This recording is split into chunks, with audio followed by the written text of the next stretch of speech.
പാട്ടിടുന്നില്ലേ? പാട്ട് ഈശോ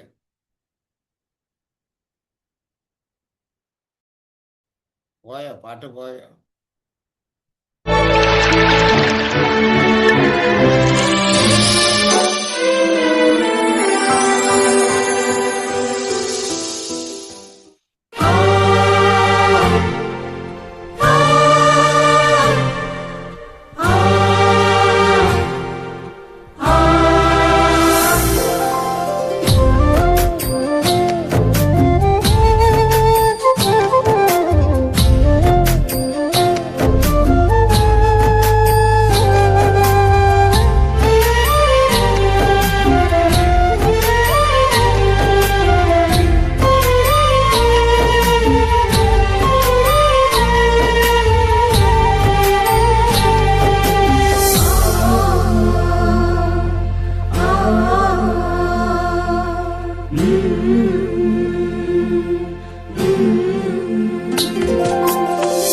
കണ്ണീരു വീണാലും ഒപ്പിയെടുത്ത് തുരുത്തിയിലാക്കുന്ന നാഥനുണ്ട്. തുരുത്തി നിറയുമ്പോൾ അളന്നെടുത്ത് അനുഗ്രഹമേകുന്നോരേശുണ്ട്. കണ്ണീരു വീണാലും ഒപ്പിയെടുത്ത് തുരുത്തിയിലാക്കുന്ന നാഥനുണ്ട്. തുരുത്തി നിറയുമ്പോൾ അളന്നെടുത്ത് അനുഗ്രഹമേകുന്നോരേശുണ്ട്.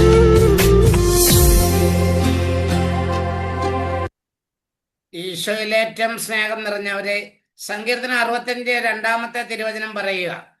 ഇന്ന് നമ്മൾ എവിടെല്ലാം പ്രാർത്ഥനയും ഏതെല്ലാം ധ്യാനങ്ങളിലും സംബന്ധിക്കാൻ പോകുന്നോ അവിടെ എല്ലാം മനുഷ്യർ അല്ലെങ്കിൽ മർത്യർ എന്നാ പറയുന്നത്. പാപഭാരവും ഏറിക്കൊണ്ടാ പോകുന്നത്. അതുകൊണ്ടാണ് സങ്കീർത്തനം 65 തിരുവചനം ഇപ്രകാരം എഴുതിയിരിക്കുന്നു: പ്രാർത്ഥന ശ്രവിക്കുന്നവനെ, മർത്യരെല്ലാവരും പാപഭാരവുമായി അങ്ങയുടെ സന്നിധിയിലേക്ക് വരുന്നു. നമുക്കറിയാം, നമ്മുടെ പ്രവൃത്തിയുടെ ഫലമാണ് പാപഭാരം. നന്മ ചെയ്യുകയാണെങ്കിൽ നമുക്ക് ഭാരം തോന്നത്തില്ല.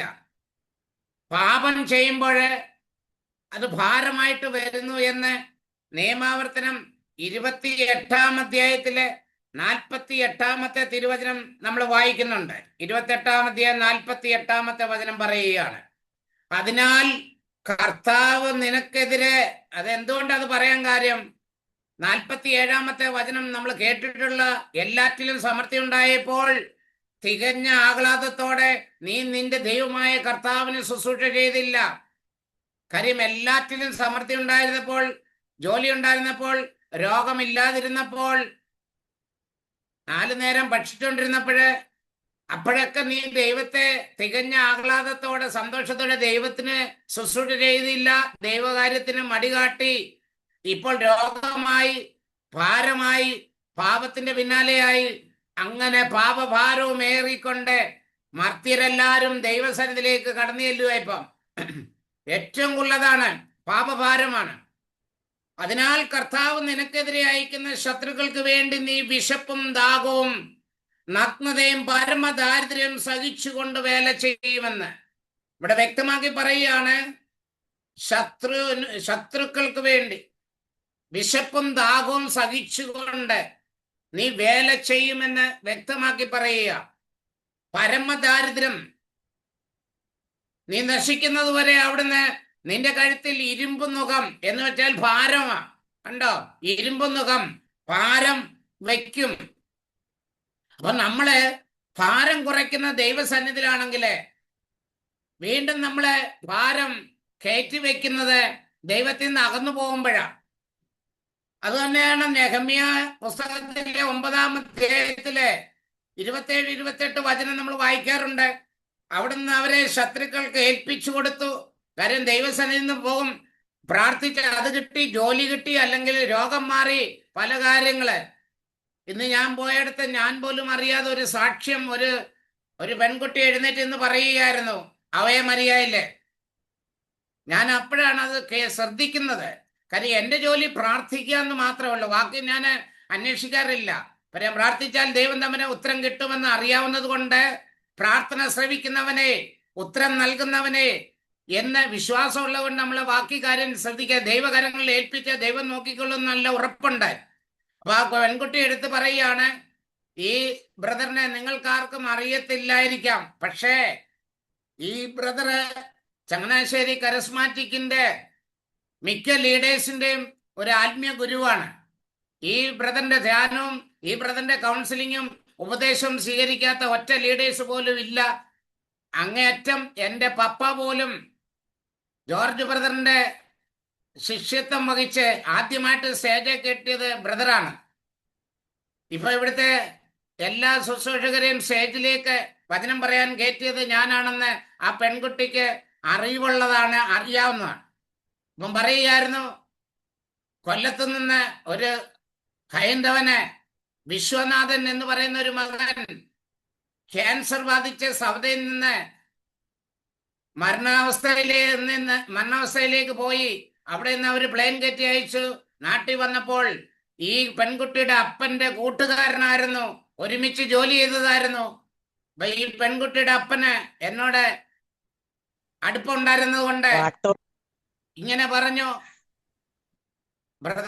ഒരു ബ്രദറുണ്ട്, നിങ്ങൾക്ക് വിശ്വാസം ഉണ്ടെങ്കിൽ യേശു ക്രിസ്തുവിന്റെ നാമത്തിൽ ആ വ്യക്തി ഫോണിൽ കൂടെ പ്രാർത്ഥിക്കുമെന്ന്.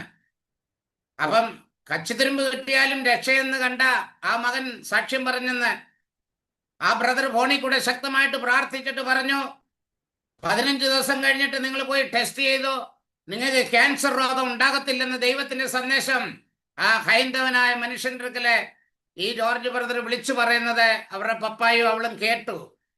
അവര് നിത്യ ചെയ്താ പ്രാർത്ഥിച്ചത്. എന്നാൽ ആ രോഗം ദൈവം തമ്പുരാൻ എടുത്തു മാറ്റി. അദ്ദേഹം വീണ്ടും സൗദി ജോലിക്ക് പോയി യേശു ക്രിസ്തുവിനെ സ്വന്തം രക്ഷിതാവായിട്ട് സ്വീകരിച്ചു എന്ന് ഇന്നൊരു സാക്ഷ്യം പറഞ്ഞപ്പോൾ അപ്പോഴാണ് ഞാൻ അറിയുന്നത്, ദൈവം അത്ഭുതങ്ങളും അടയാളങ്ങളും പ്രവർത്തിക്കുന്ന ദൈവം. പ്രാർത്ഥന കേൾക്കുന്നവനെ മർത്യൻ പാപഭാരവും ഏന്തി വരുന്നത്, രോഗം, ദുഃഖം, ദുരിതം, സാമ്പത്തിക ബുദ്ധിമുട്ട്, ഇതെല്ലാം ഭാരമായിട്ട് ജീവിക്കുന്നവരെ ദൈവസന്നിധിയിലേക്ക് വരികയാണെങ്കിൽ നിങ്ങളുടെ പ്രാർത്ഥന ദൈവം കേൾക്കും. അപ്പോൾ നിങ്ങൾക്ക് സമൃദ്ധി ഉണ്ടാകുമ്പോൾ നിങ്ങൾ ദൈവത്തെ മറന്ന് ജീവിക്കരുത്. ഭാരം ഇറക്കി വയ്ക്കാൻ പറ്റുന്ന ഒരു സ്ഥലമാണെന്ന് എബ്രായർക്കാർക്ക് എഴുതിയ ലേഖനം. ഈ വചനം കൊണ്ട് എടുത്തിട്ട് ഞാൻ അവസാനിപ്പിക്കുകയാണ്. 12-ാം അധ്യായത്തിലെ 1-ാമത്തെ വചനം പറയുന്നു, നമുക്ക് ചുറ്റിനും സാക്ഷികളുടെ വലിയൊരു സമൂഹമുള്ളതിനാൽ നമ്മെ വിഷമിപ്പിക്കുന്ന ഭാരവും പാപവും നമുക്ക് നീക്കിക്കളയാം. നമുക്കായി നിശ്ചയിച്ചിരിക്കുന്ന ഈ ഓട്ടപ്പന്തയം സ്ഥിരോത്സാഹത്തോടെ നമുക്ക് ഓടിത്തീർക്കാം. 2-ാമത്തെ വചനം പറയുന്നത്, നമ്മുടെ വിശ്വാസത്തിന്റെ നാഥനും അതിനെ പൂർണ്ണതയിൽ എത്തിക്കുന്നതിനുമായ യേശു ക്രിസ്തുവിനെ മുമ്പിൽ കണ്ടുകൊണ്ട് വേണം നമ്മുടെ ഓട്ടം മുന്നോട്ട് പോകുവാൻ, നാം ഓടാൻ എന്ന് വ്യക്തമാക്കി പറയുക. നമ്മുടെ വിശ്വാസത്തിന്റെ നാഥനും അതിനെ പൂർണ്ണതയിൽ എത്തിക്കുന്നതിനുമായി യേശു ക്രിസ്തുവിനെ മുമ്പിൽ കാണണം. അപ്പൊ നമ്മുടെ പാപവും ഭാരവും ഏറ്റെടുത്ത ഈശോ മനുഷ്യൻ പാപഭാരവുമായിട്ട് ദൈവത്തെ വിളിക്കാനായിട്ട് കടന്നു വരുമ്പോൾ അവന്റെ ഭാരം ഇറക്കി വയ്ക്കുന്നത് യേശു നാമത്തില് അത്ഭുതങ്ങളും അടയാളങ്ങളും സംഭവിക്കും. അത് ലഭിച്ചതിന് ശേഷം പിന്നെയും നമ്മൾ ദൂരത്തേക്ക് പോകരുത്. നെഹെമ്യായുടെ പുസ്തകത്തിലെ 9-ാം അധ്യായത്തിലെ 27-28 വചനം, അവര് തർക്കം കിട്ടിയപ്പോൾ, അവർക്ക് അനുഗ്രഹം കിട്ടിയപ്പോൾ അവർ വീണ്ടും പഴയ ജീവിതത്തിലേക്ക് പോയി എന്ന് ആ തിരുവചനം പഠിപ്പിക്കുന്നു. നെഹെമ്യ 9-ാം അധ്യായം 27-28 വചനം, അവിടുന്ന് അവരെ ശത്രുക്കളിൽ ഏൽപ്പിച്ചു. ശത്രുക്കളുടെ പീഡനമേറ്റ് അവർ അവിടുത്തെ വിളിച്ചപേക്ഷിച്ചു. സ്വർഗത്തിൽ നിന്ന് അവിടുന്ന് അവരുടെ പ്രാർത്ഥന കേട്ടു. കണ്ടോ? അപ്പൊ പാപഭാരമായിട്ട് വരുന്നവരുടെ പ്രാർത്ഥന ദൈവം കേട്ടു.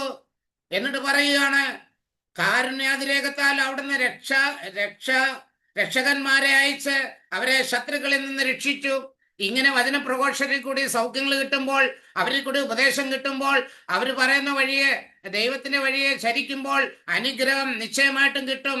എന്നിട്ട് പറയുക, എന്നാൽ സ്വസ്ഥത ലഭിച്ചപ്പോൾ, അതായത് ജോലി കിട്ടിക്കഴിഞ്ഞപ്പോൾ, അതായത് പ്രാർത്ഥിച്ച് കടബാധ്യത മാറിയപ്പോൾ, അതായത് പ്രാർത്ഥിച്ച് പരീക്ഷ പാസ്സായപ്പോൾ, അത് ഏത് മേഖലയാണ് ചിന്തിച്ചോണം.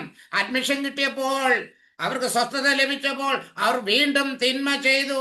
അവിടുന്ന് അവരെ ശത്രുക്കൾക്ക് ഏൽപ്പിച്ചു കൊടുത്തു. വീണ്ടും അവർ പീഡനങ്ങളും ക്ലേശങ്ങളിലേക്കും പോയി. ദൈവമായ കർത്താവ് വിട്ടുകളഞ്ഞു. അതാണ് ശത്രു വന്ന് പിന്നെ ഉടനെ നമ്മളെ പിടിക്കുക. പിശാച് നമ്മളെ പേടിപ്പിക്കുക. പിശാച് നമ്മളെ തകർക്കുക. അതുകൊണ്ട് അവിടുന്ന് വീണ്ടും പറയാ, ശത്രുക്കൾ അവരുടെ മേൽ ആധിപത്യം പുലർത്തി. രോഗം വിട്ടുമാറുന്നില്ല. അതാണ് നമ്മൾ പറയത്തില്ലേ, ഒഴിയാബാധയായിട്ട് കിടക്കുന്നു. അതായത് നിങ്ങൾക്ക് സ്വസ്ഥത കിട്ടിയ, അനുഗ്രഹം കിട്ടിയപ്പോൾ പിന്നെയും ദൈവത്തെ ഉപേക്ഷിച്ചു കളഞ്ഞു. അങ്ങനെ ഉപേക്ഷിക്കുമ്പോഴാണ് നമുക്ക് നാശം വരുന്നത്. വീണ്ടും ആദ്യം പാപഭാരമായിട്ട് ദൈവസന്നിധി വരും. ദൈവം നമ്മുടെ പാപവും ഭാരവും എല്ലാം മാറ്റി തന്ന് നമുക്ക് സ്വസ്ഥത നൽകും. ആ സ്വസ്ഥത കിട്ടി കഴിയുമ്പോൾ പിന്നെയും നമ്മൾ പാപത്തിലേക്ക് പിന്നെയും പോയാലേ നാശങ്ങൾ കൂടുതലേ ഉള്ളൂ. ഇരുമ്പ് മുഖം, ഭാരം കൂടും. പിന്നെ ജീവിക്കണമെന്നില്ല. പിന്നെയും പാപം ചെയ്യാൻ പോവുക. എന്നിട്ട് പറയുകയാണ്, അവിടുത്തെ വിളിച്ചപേക്ഷിച്ചു, അവിടുന്ന് സ്വർഗത്തിൽ നിന്ന് അവരുടെ പ്രാർത്ഥന കേട്ടു. അങ്ങനെ കാരുണ്യാതിരേകത്താൽ അവിടുന്ന് പലതവണ നമ്മളെ രക്ഷിച്ചു. പലതവണ. എപ്പോഴും ദൈവം തമ്പുരാൻ പൊറുക്കൊന്ന് വിചാരിക്കരുത്. പലതവണ നമ്മളെ ദൈവത്തിൽ നിന്ന് അകന്നു പോയിട്ടും പലതവണ നമ്മളെ ദൈവം രക്ഷിച്ചു. അങ്ങനെ ദൈവം രക്ഷിക്കുമെന്ന് പറഞ്ഞ് വീണ്ടും നമ്മൾ ദൈവത്തെ മറന്ന് ജീവിക്കരുത്. ദൈവം ശിക്ഷിക്കുക തന്നെ ചെയ്യും, തീർച്ച എന്ന് അവിടുന്ന് പ്രഭാഷകന്റെ പുസ്തകത്തിലെ 5-ാം അധ്യായത്തിലെ വ്യക്തമാക്കി പറയുക. അതുകൊണ്ട് നമുക്ക് ദൈവം തരുമ്പോൾ ക്ഷമിക്കുമെന്നോർത്തുകൊണ്ട് 5 മുതൽ പറയാ, പാപം ചെയ്തിട്ട് എനിക്ക് എന്ത് സംഭവിച്ചു എന്ന് നീ പറയരുത്. കർത്തൃകോപം സാവധാനമേ വരൂ. ക്ഷമിക്കുമെന്നോർത്ത് വീണ്ടും പാപം ചെയ്യരുത്. അവിടുത്തെ കാരുണ്യം നിസ്സീമമാണ്. 4 മുതൽ പറയുക പ്രഭാഷകൻ 5-ാം അധ്യായം. അവിടുത്തെ കാരുണ്യം നിസ്സീമമാണ്. അവിടുന്ന് എൻ്റെ എണ്ണമറ്റ പാപങ്ങൾ ക്ഷമിക്കുമെന്ന് പറയരുത്. കാരുണ്യത്തോടൊപ്പം ക്രോധവും കർത്താവിലുണ്ട്. അവിടുത്തെ ക്രോധം പാപികളുടെ മേൽ പതിക്കും. പിന്നെ നീ പാപഭാരവും ഏന്തിക്കൊണ്ട് ജീവിതകാലം മുഴുവൻ നടക്കേണ്ടി വരും. അതുകൊണ്ട് ക്ഷമിക്കുമെന്നോർത്ത് വീണ്ടും പാപം ചെയ്യാതെ കർത്താവിനെ നമുക്ക് അനുഗ്രഹം കിട്ടിയെങ്കിൽ പിന്നീട് നമ്മൾ ദൈവത്തെ അനുഗമിക്കുന്ന മക്കളായി വിശുദ്ധിയും വെടുപ്പോടും കൂടി ജീവിക്കാൻ നമ്മളെ തയ്യാറാകുമ്പോൾ ദൈവാനുഗ്രഹം നമ്മളെ ഒരിക്കലും നഷ്ടപ്പെട്ടു പോകത്തില്ല. ദൈവം ഈ വചനത്തിന്റെ അനന്തയോഗ്യതയാൽ നമ്മെ ഏവരെയും നമ്മുടെ പാപം ഭാരവും മാറ്റിവെച്ച് ദൈവം നമ്മെ അനുഗ്രഹിക്കട്ടെ. ഈ രാത്രി ഈ വചനത്തിന്റെ അനന്തയോഗ്യതയാൽ തീരുമാനമെടുക്കുക. ഞാൻ ദൈവത്തെ മാത്രം അനുഗമിച്ച് പാപത്തിന്റെ പിന്നാലെ ഇനി പോകില്ല, ഞാൻ ദൈവത്തെ അനുഗമിച്ച് ജീവിക്കും എന്ന് തീരുമാനമെടുത്ത് ദൈവാനുഗ്രഹം പ്രാപിക്കട്ടെ. ദൈവം നമ്മെ എല്ലാവരെയും അനുഗ്രഹിക്കട്ടെ. പിതാവിന്റെയും പുത്രന്റെയും പരിശുദ്ധാത്മാവിന്റെയും നാമത്തിൽ ആമേൻ.